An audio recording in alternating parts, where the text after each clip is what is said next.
We decided to open a vegan cafe and restaurant after becoming vegan ourselves a couple of years ago. We always worked in catering and wanted to carry on doing that. We weren't happy serving meat, being as we didn't eat it ourselves. We initially went vegan because of Robin's health. We've watched loads of documentaries since then, found out about the animal welfare side, and that's why we stuck to it, and we'll never go back to eating meat and never go back to serving it again. Penrhyn oedd y gynnig da, o'n am llawer y byd yma, yn caffis yn y byd yma. O'n i go ni, mae'n gweithio. O'n i bres mae'n gweithio. Yeah, we're proud to be a family-run business here. There's myself and my partner Robin. Two of my daughters work here, and then we've got Jade, who's here full-time, who worked for us at the Castle Inn, so we know her, and then a few local people that we've taken on since we've come here. Darllen llyfr nathon ni am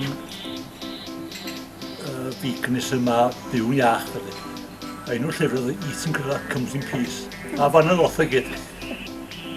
So oeddech chi gweld yna'r gorillas y boman yma.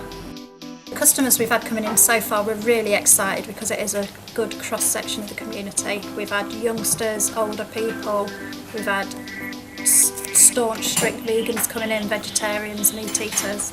So we're really excited that lots of different people are looking to try the vegan food.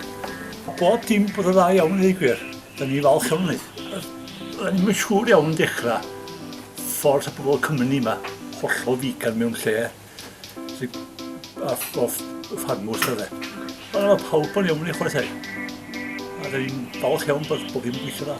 So we're currently open 10 till 5, 7 days a week, which we're trialling out to see how that goes.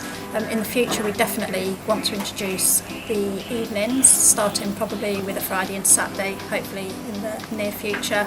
We've also had a few people offer to come and do talks and some theme nights, so we're hoping to try and build those into a food and an experience sort of night. So in the future, we hope to do that.